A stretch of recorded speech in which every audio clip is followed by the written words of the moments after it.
Innovation. Innovation அப்படின்னா புதுமை. புதுமை அப்படிங்கிறது மாற்றத்தை ஒரு வாய்ப்பாக பார்க்கும் திறன். இதை நம்ம அச்சுறுத்தலாக பார்க்கக்கூடாது அப்படின்னு சொல்கிறாரு ஆப்பிள் நிறுவனத்தோட ஃபவுண்டர் ஸ்டீவ் ஜாப்ஸ். புதுமை அப்படிங்கிறது மனிதர்களோட முன்னேற்றத்திற்கு ஒரு பேசிக் மோட்டிவேஷனாக இருந்துகிட்ருக்கு அப்படின்னே சொல்லலாம். எக்ஸாம்பிளுக்கு கம்ப்யூட்டரில் ஆரம்பித்து இன்றைக்கி உள்ள ஏஐ வரைக்கும், லேண்ட்லைன் டெலிஃபோனில் ஆரம்பித்து ஸ்மார்ட் ஃபோன் வரைக்கும், ஃபிலிம் கேமராவில் ஆரம்பித்து டிஜிட்டல் கேமரா வரைக்கும், கேசட்டுகளில் ஆரம்பித்து ஆன்லைன் ஸ்ட்ரீமிங் வரைக்கும் பல புதுமையான விஷயங்கள் நடந்துக்கிட்டு இருக்க காலகட்டத்தில் தான் நாம் வாழ்ந்துட்டுருக்கோம்.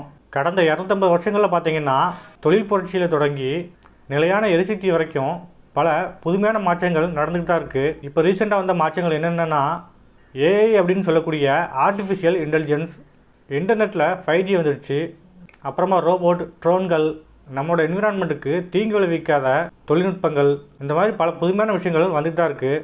இப்போ கொஞ்சம் காலமாக பார்த்தீங்கன்னா பல்வேறு துறைகளில் இந்த புதுமைகள் நடந்துகிட்டு இருக்கு. அது மட்டும் இல்லாமல் டெக்னாலஜிக்கல் டெவலப்மெண்ட்டால் இந்த புதுமைகள்லாம் நிறைய புதிய வடிவத்தில் உருவாகிருக்கு. இந்த புதுமையான நிறுவனங்களில் இன்வெஸ்ட்மெண்ட் செய்ய தான் இன்வெஸ்டர்ஸும் விரும்புகிறாங்க, நிறைய மியூச்சுவல் ஃபண்டும் விரும்புகிறாங்க. இவங்க எப்படி இந்த இன்னோவேஷன் கம்பெனிலாம் செலக்ட் பண்ணுறாங்க அப்படிங்கிறத பற்றி தான் இன்றைக்கி வீடியோவில் பார்க்க போகிறோம். வாங்க வீடியோக்குள்ள போகலாம்.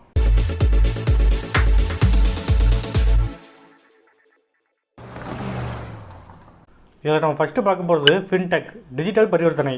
டிஜிட்டல் ரீட்டைல் பேமெண்ட் டிரான்சாக்ஷனில் யூபிஐயோட பங்களிப்பு கடந்த 2023 73% இருக்குது. ஆனால் இது 2008 பார்த்தீங்கன்னா வெறும் 6% தான் இருந்துச்சு.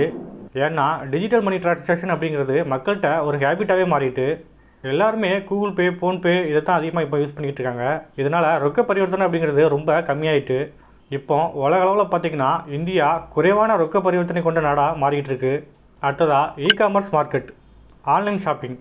இந்தியாவில் இ-காமர்ஸ் மார்க்கெட்டோட சைஸு 2030க்குள்ளே 325 பில்லியன் அமெரிக்க டாலரை எட்டும் அப்படின்னு எதிர்பார்க்கப்படுது.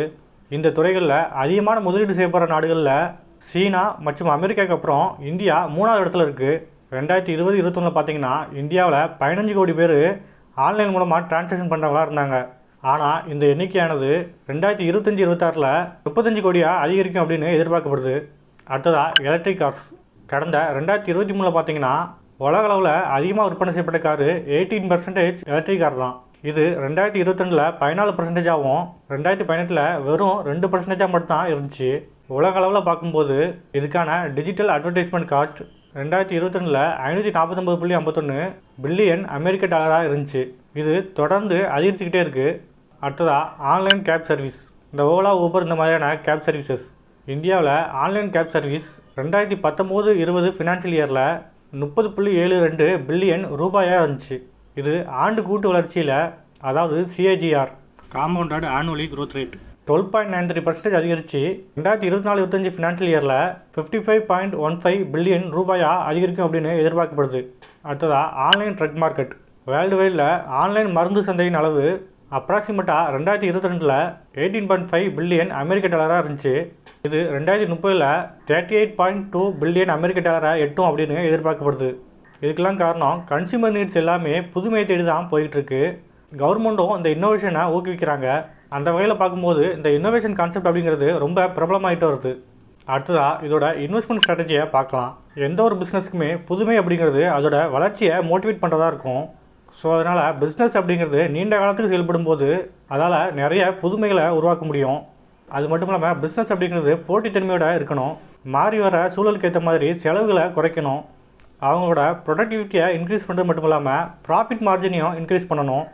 இந்த மாதிரியான இன்னோவேட்டிவ் கம்பெனிஸை அடையாளம் கண்டுபிடிச்சி முதலீடு பண்ண தான் இப்போ உள்ள மியூச்சுவல் ஃபண்ட்லாம் விரும்புகிறாங்க. ஸோ இதுக்காக அவங்க எக்ஸ்க்ளூசிவ் ஃபண்டுகளை தேர்வு செய்கிறாங்க. ஸோ இந்த இன்னோவேட்டிவ் கான்செப்டை யூஸ் பண்ணி மியூச்சுவல் ஃபண்ட் எல்லாமே innovative product and service companies, process innovation companies, இந்த மாதிரியான கம்பெனிகள்லாம் தேர்ந்தெடுத்து அவங்க இன்வெஸ்ட்மெண்ட் பண்ணுறாங்க. அவங்ககிட்ட இருக்கிற 80% அமௌண்ட்டை இந்த மாதிரி இன்னோவேட்டிவ் கம்பெனியில் தான் இன்வெஸ்ட்மெண்ட் பண்ணுறாங்க. இந்த 80%ல் 35% இந்த இன்னோவேஷன் கான்செப்ட்டுக்கு உள்ளே வர இன்டர்நேஷ்னல் கம்பெனியோட ஷேர்ஸ்லையும் இன்வெஸ்ட்மெண்ட் பண்ணுறாங்க. அது மட்டும் இல்லாமல் இதில் இருக்க ரிஸ்க்கை குறைக்க எல்லா செக்டார்லையும் பிரித்து இன்வெஸ்ட்மெண்ட் பண்ணுறாங்க. அது மட்டும் இல்லாமல் பங்கு சந்தை சார்ந்த நிறுவன பங்குகளையும் முதலீடு பண்ணுறாங்க. ஒரு ஃபண்டுக்கு தேவையான நிறுவன பங்குகளை பாட்டம் அப் முறையில் தேர்வு பண்ணுறாங்க. அது எப்படின்னா ஃபஸ்ட்டு கம்பெனியை பார்க்குறாங்க, அதுக்கப்புறம் அது எந்த செக்டார் கீழே வருது அப்படின்னு பார்க்குறாங்க, அதுக்கப்புறம் அதுக்கு பொருளாதார ரீதியாக எவ்வளோ டிமாண்ட் இருக்குது அப்படின்னு பார்க்குறாங்க. இதோட அடிப்படையில் தான் அவங்க பங்குகளை தேர்வு செய்கிறாங்க. அதுக்கப்புறமா டைவர்சிஃபிகேஷன் பண்ணுறதுக்காக மீதம் இருக்கிற 20% இன்னோவேஷன் சாராத கம்பெனிகளில் இன்வெஸ்ட்மெண்ட் பண்ணுறாங்க. ஸோ இதுதான் இவங்களோட இன்வெஸ்ட்மெண்ட் ஸ்ட்ராட்டஜி. அடுத்ததாக இந்த ஃபண்டுக்கு தேவையான ஸ்டாக்ஸை எப்படி சூஸ் பண்ணுறாங்க அப்படிங்கிறத பற்றி பார்க்கலாம். அவங்க சூஸ் பண்ணுற கம்பெனியானது ஆட்டோமேஷன் அண்ட் ஏஐ பின்பற்றி செலவை குறைக்க தெரிஞ்சிருக்கணும். மேலும் அவங்களோட செயல்திறனை மேம்படுத்த தெரிஞ்சிருக்கணும். புதுமையான பொருட்கள் மற்றும் சேவைகளை அறிமுகப்படுத்தி அதில் வெற்றிகரமாக செயல்பட்டுக்கிட்டு இருக்க நிறுவன பங்குகளை தான் இவங்க பெரும்பாலும் சூஸ் பண்ணுறாங்க. அது மட்டும் இல்லாமல் இவங்க செலக்ட் பண்ணுற கம்பெனிஸ் அவங்களோட வருமானத்தில் குறிப்பிட்ட பர்சன்டேஜ் அமௌண்ட்டை அவங்களோட R&D, அதாவது ரிசர்ச் அண்ட் டெவலப்மெண்ட்டுக்குன்னு தனியாக ஒதுக்கியிருக்கணும். அது மட்டும் இல்லாமல் அவங்க புதுசாக வர டெக்னாலஜியை யூஸ் பண்ணிகிட்டு இருக்கணும். இந்த மாதிரியான இன்னோவேஷன் மூலமாக அவங்க போட்டிகளை குறைக்க தெரிஞ்சிருக்கணும். அது மட்டும் இல்லாமல் மியூச்சுவல் ஃபண்ட் எல்லாமே ஒரு கம்பெனியோட ஃபண்டமெண்டல் அனலைஸ் பண்ணி தான் ஸ்டாக்கை சூஸ் பண்ணுவாங்க.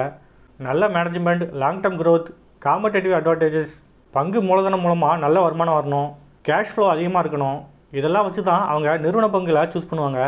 இந்த மாதிரி அனைத்து செக்டார், அனைத்து பங்கு சந்தை சார்ந்த இன்னோவேட்டிவ் நிறுவன பங்குகளில் முதலீடு பண்ண விரும்புகிற இன்வெஸ்டர்ஸ் எல்லாருமே இந்த இன்னோவேஷன் ஃபண்டை சூஸ் பண்ணி அதில் இன்வெஸ்ட்மெண்ட் பண்ணலாம். ஏன்னா இதுக்கெலாம் தான் இனி வர காலங்களில் நல்ல க்ரோத் இருக்குது. இதிலலாம் இன்வெஸ்ட்மெண்ட் பண்ணுறதுக்கு முன்னாடி உங்கள் ஃபினான்ஷியல் அட்வைசரையும் கன்சல்ட் பண்ணிக்கலாம். இன்னும் மியூச்சுவல் ஃபண்ட் பற்றி ஏதாவது இன்ஃபர்மேஷன் வேணும்னா கீழே கமெண்ட் பண்ணுங்கள். வீடியோ பிடிச்சிருந்தா வீடியோவை லைக் பண்ணுங்கள், சேனலை சப்ஸ்கிரைப் பண்ணுங்கள். தேங்க்ஸ் ஃபார் வாட்சிங் அண்ட் ஹாப்பி இன்வெஸ்டிங்.